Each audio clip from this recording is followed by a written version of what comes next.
ICDS স্কুলে asbestos ভেঙে আহত হয়েছে একাধিক শিশু। বাসন্তীর ভরতগড়ের গোরান বসে এলাকার এই ঘটনা ঘটেছে এবং একটি স্কুলের মধ্যে সেখানে এই ঘটনা ঘটে, যেখানে বারবার জানানোর পরেও মেরামতি করা হয়নি, যার কারণেই এই ধরনের দুর্ঘটনার মুখে পড়তে হলো শিশুদের, এমনটি অভিযোগ করছেন তারা।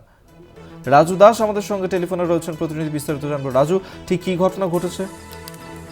দেখো, আজ সকালেই ভরতগড়ের একটি আইসিডিএস সেন্টার, সেখানে শিশুরা এসেছিল। প্রায় 30 থেকে 40 জন শিশু এসেছিল এবং তারা কিন্তু প্রতিদিনের মতনই আসছেন এবং হঠাৎই রান্না করার সময় সেই রান্নার চাল ভেঙে পড়ে এবং বেশ কয়েকজন শিশু আহত হয়েছেন। আশঙ্কাজনক অবস্থা, তাদেরকে প্রথমে স্থানীয় হাসপাতালে নিয়ে যায় এবং সেখানে চিকিৎসা চলে এবং দুজনকে সেখানে রেখে চিকিৎসা চলছে, বাকিদেরকে কিন্তু ছেড়ে দেওয়া হয়।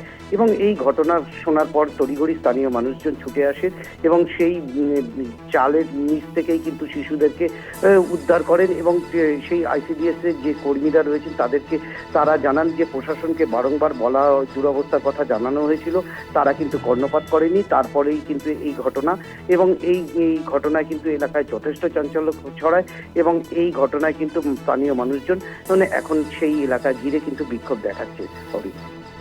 বেশ, ধন্যবাদ তোমায়। রাজু দাস আমাদের সঙ্গে টেলিফোনে ছিলেন প্রতিনিধি।